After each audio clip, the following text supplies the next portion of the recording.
1장 9절부터 18절 우리 한 절씩 교독하겠습니다. 하나님이 우리를 구원하사 거룩하신 소명으로 부르심은 우리의 행위대로 하심이 아니요 오직 자기의 뜻과 영원 전부터 그리스도 예수 안에서 우리에게 주신 은혜대로 하심이라. 이제는 우리 구주 그리스도 예수의 나타나심으로 말미암아 나타났으니 그는 사망을 패하시고 복음으로써 생명과 썩지 아니할 것을 드러내신지라. 내가 이 복음을 위하여 선포자와 사도와 교사로 세우심을 입었노라. 이로 말미암아 내가 또 이 고난을 받되 부끄러워하지 아니함은 내가 믿는 자를 내가 알고 또한 내가 의탁한 것을 그날까지 그가 능히 지키실 줄 확신함이라. 너는 그리스도 예수 안에 있는 믿음과 사랑으로서 내게 들은 바 바른 말을 본받아 지키고 우리 안에 거하시는 성령으로 말미암아 내게 부탁한 아름다운 것을 지키라. 아시아에 있는 모든 사람이 나를 버린 이 일을 내가 아나니 그 중에는 부겔로와 호모게네도 있느니라. 원하건대 주께서 오네시보로의 집에 긍휼을 베푸시옵소서. 그가 나를 자주 격려해 주고 내가 사슬에 매인 것을 부끄러워하지 아니하고 로마에 있을 때에 나를 부지런히 찾아와 만났음이라. 원하건대 주께서 그로 하여금 그날에 주의 긍휼을 입게 하여 주옵소서. 또 그가 에베소에서 많이 봉사한 것을 내가 잘 아느니라. 아멘. 바울은 디모데에게 오늘 본문 바로 앞에 있는 8절에서 오직 하나님의 능력을 따라 복음과 함께 고난을 받으라 이렇게 말했습니다. 복음과 함께 고난을 받으라. 그러면서 이어지는 오늘 9절부터 이어지는 말씀을 보게 되면 복음과 함께 고난을 받는데 그럼 이 복음이 뭐냐? 무엇이 복음인지에 대해서 다시 한 번 더 우리에게 알려주고 있습니다. 9절 말씀에 이렇게 시작을 합니다. 하나님이 우리를 구원하사 거룩하신 소명으로 부르심은 하나님이 우리를 구원하사 부르셨다 이렇게 말을 합니다. 사실 이 부르심이라고 하는 것은 우리가 예수님을 믿기 이전에 우리가 어둠 가운데 있을 때 하나님이 부르신 그 부르심이 있고 또 이 부르심을 조금 더 구분한다 그러면 그 이후에 하나님께서 우리에게 맡기시는 그러한 사명 그것도 이 부르심 속에 있다고 볼 수 있습니다. 근데 하나님께서 우리를 어둠 가운데 있던 우리를 빛의 자녀로 우리를 부르시는 그 부르심에는 우리가 구원받는 것 그것만 말하는 것이 아니라 그 이후에 하나님 앞에서 하나님이 주시는 그러한 사명을 감당하는 것까지 포함한 부르심이라고 말할 수 있습니다. 그런데 이 부르심 속에서 구원이 시작이 되고 또 이 부르심은 거룩하신 소명으로 부르셨다 이렇게 말을 합니다. 데살로니가 전서 4장 7절에 보면 이런 말씀을 또한 바울이 하고 있는데 하나님이 우리를 부르심은 부정하게 하심이 아니요 거룩하게 하심이니라. 하나님 우리를 부르신 것은 우리를 거룩하게 하기 위해서입니다. 하나님 우리를 부르시는 그러한 부르심은 거룩하신 소병이라고 바울이 지금 표현하고 있습니다. 그러니까 하나님 우리를 구원하시고 우리에게 사명을 주시는 그러한 부르심은 우리가 거룩하게 이 모든 걸 통해서 더욱더 거룩하게 우리를 만들어가고 있는 겁니다. 에베소 말씀에 보면 결혼의 목적이 무엇인지를 분명하게 밝히고 있는데 결혼의 목적은 거룩입니다. 거룩. 그러니까 하나님과 늘 동행하는 삶, 임마누엘의 하나님을 경험하는 삶을 살면 하나님이 거룩하신 분이시기 때문에 우리도 그 임재 안에 들어가면 들어갈수록 거룩한 가운데 더 들어가게 됩니다. 그러니까 하나님의 부르심을 쫓아가는 삶도 마찬가지입니다. 주님이 부르신 그 부르심, 주님이 주신 그 사명을 쫓아가는 삶을 살게 되면 우리가 더욱더 거룩해지는 그러한 은혜를 누리게 됩니다. 그런데 이러한 부르심은 9절 중간에 보면 이렇게 나옵니다. 우리의 행위대로 하심이 아니요 오직 자기의 뜻과 하나님의 뜻대로 우리를 부르신다고 말씀하고 있습니다.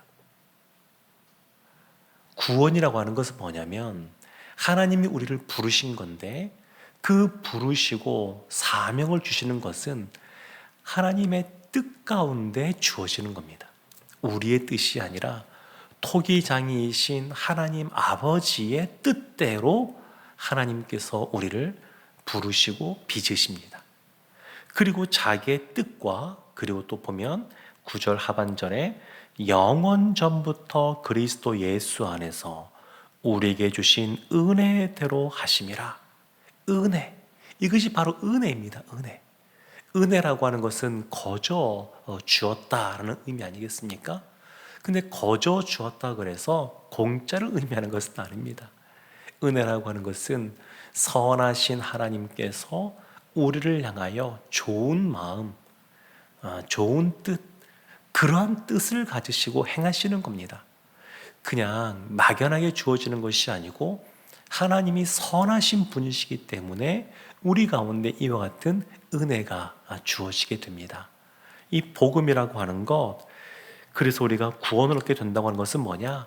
하나님의 부르심 가운데 이 구원의 역사가 시작이 되고 또 하나님께서 자신의 뜻 가운데 그리고 은혜 베푸심 속에 이 구원의 역사 그리고 그 위에 주어지는 사명이 따라오게 됩니다. 10절 말씀에 보면 이제는 우리 구주 그리스도 예수의 나타나심으로 말미암아 나타났으니 이 복음이라고 하는 것, 복음으로 말미암은 구원이라고 하는 것은 예수 그리스도의 나타나심으로 나타났습니다. 예수님께서 우리를 사랑하시사 또 우리를 긍휼히 여기시사 이 땅 가운데 육체를 입고 오셨습니다. 자기를 지극히 낮추신 겁니다. 예수님의 그 겸손과 사랑이 예수님의 그 성육신 가운데 담겨져 있습니다. 예수님께서 또한 우리를 위하여 기꺼이 자신의 생명을 내어주셨습니다. 희생하셨습니다. 십자가를 통해서 나타내신 겁니다. 또한 예수님께서 3일 만에 부활하셨습니다. 이것도 나타내신 거죠. 영광 가운데 자신을 나타내신 겁니다. 그래서 구주의 그리스도 예수의 나타나심, 그냥 막연한 관념적인 예수가 아니라 실제로 우리의 눈에 보이는 모습으로 나타나심, 그 나타나심으로 우리 가운데 구원과 또한 주시는 그러한 부르심을 확인하게 하십니다. 근데 이와 같은 복음이란 것은 뭐냐? 10절 후반절에 보면 이렇게 나옵니다. 그는 사망을 패하시고 복음으로써 생명과 썩지 아니할 것을 드러내신지라. 복음으로써 생명과 썩지 아니할 것을 드러내신다. 예수 그리스도가 나타나셨고 그리고 드러내시는데 생명과 썩지 아니하는 복음, 그것을 드러냅니다. 복음이란 뭐냐? 생명입니다. 복음이란 뭐냐? 썩지 아니하는 겁니다. 그래서 우리가 이 세상 살아갈 때 보게 되면 이 세상은 복음 가운데 있지 않기 때문에 생명이 아닌 사망이 나타나는 것이고 그리고 썩는 부패하는 모습이 나타납니다. 그래서 우리 삶 속에서도 우리가 복음이 있는 사람으로서 살아갈 때 우리 가운데 혹시 썩어가는 그러한 것이 있다 그러면 한 번 더 돌이켜보고 복음 안에서 원래 썩지 아니하는 복음이기 때문에 썩지 아니하도록 우리가 애써야 될 줄로 믿습니다. 이와 같은 모습으로 있을 때 12절 말씀에 보면 이렇게 나오죠. 이로 말미암아 내가 또 이 고난을 받되 부끄러워하지 아니함은 하나님의 능력을 따라 복음과 함께 고난을 받기 때문에 이 고난 받는 것을 부끄러워하지 않습니다.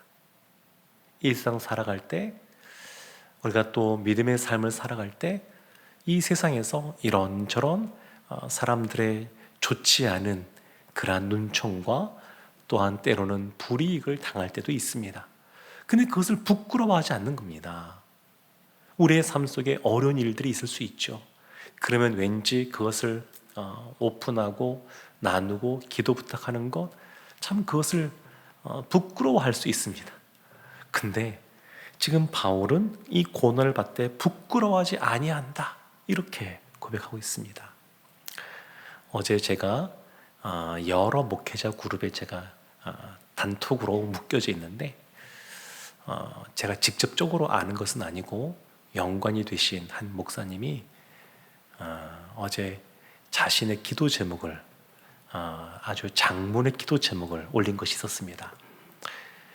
열심히 목회하고 계시고 저보다는 나이가 좀 몇 살 더 많으신데 교회도 개척하신 것 같고 열심히 목회하는데 얼마 전에 병원에서 진단을 받았더니 갑상선에 암이 발견이 되었고 림프절에도 큰 암이 발견이 되었고 대장 쪽에도 지금 검사를 해야 될 상황이고 수술을 하게 되면 목소리가 이전처럼 이렇게 회복이 되지는 않을 거라 그러고, 그래서 참 쉽지 않은 상황 속에서 힘써 주님이신 사명이다 생각하고 이렇게 힘써 달려왔는데, 그렇게 달려오다 보니까 지금 아직 자녀들도 다 장성한 건 아니니까 그 상황 속에서 이와 같은 일을 겪으면서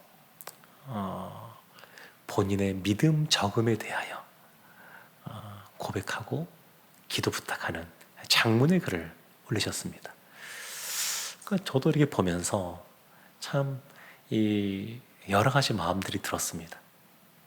주님께서 부르시고 사명을 주시고 또 그 일을 위하여 수십 년을 달려왔고 그러면서 이제 이와 같이 아픈 가운데 있으면서 본인의 믿음이 적어지는 것 같으니까 한 동력자로 있는 사람들에게 기도 부탁하는 것.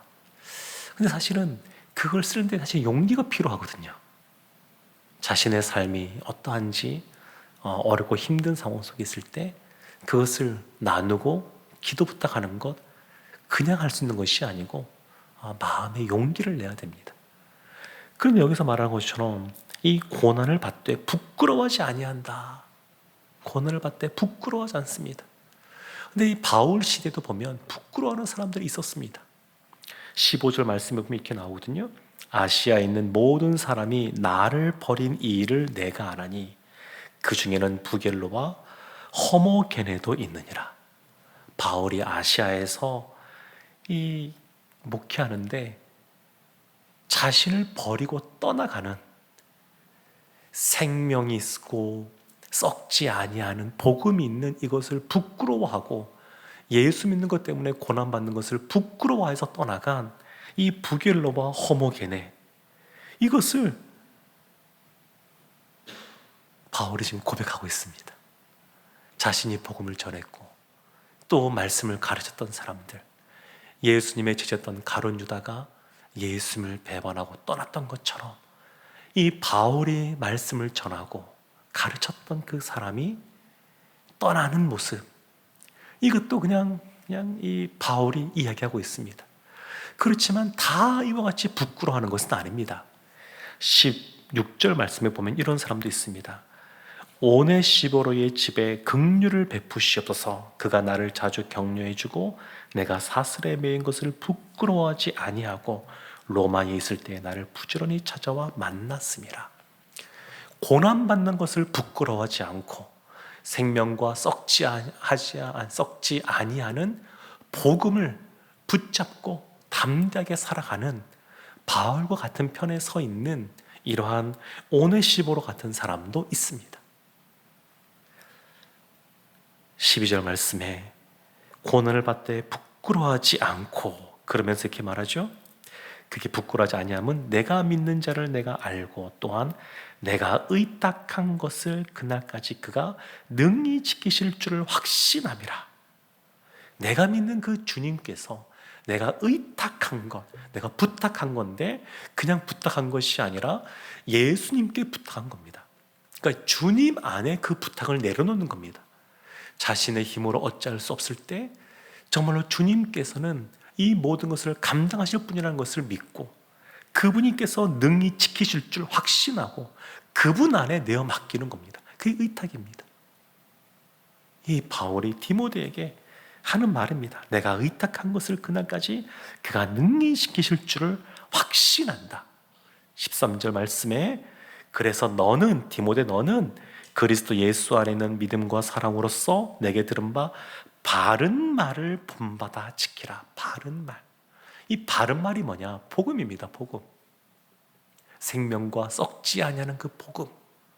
그 복음을 지키라고 말합니다. 그래서 14절 말씀에 우리 안에 거하시는 성령으로 말미암아 내게 부탁한 아름다운 것을 지키라. 13절 말씀에 보면 그것이 바른 말이요 10절 말씀에 보면 그것이 바로 생명과 썩지 않는 복음을 말합니다. 사랑하는 성도 여러분, 하나님은 우리를 부르셔서 구원하셨습니다.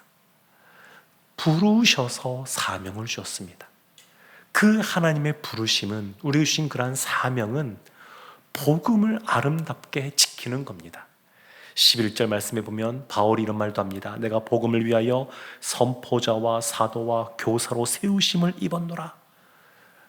이 복음을 가르치고 전하는 것에 있어서 특별히 본인은 세움을 받았다. 우리도 마찬가지입니다. 우리도 이 가진 복음, 사랑하는 가족들에게 알려줄 수가 있고 이웃들에게 나눌 수가 있고 복음을 전한 자에게 복음을 또한 가르칠 수가 있습니다. 복음을 가진 자로서 살아간다고 하는 것, 사실 아름다운 겁니다. 바울은 디모데에게 이 아름다운 것을 지키라고 말하고 있습니다. 주님께서 이것을 지킬 수 있도록 능히 이것을 이루시는 은혜로 함께 하실 줄로 믿습니다. 복음과 함께하는 우리 모두가 되기를 주님의 이름으로 축원합니다.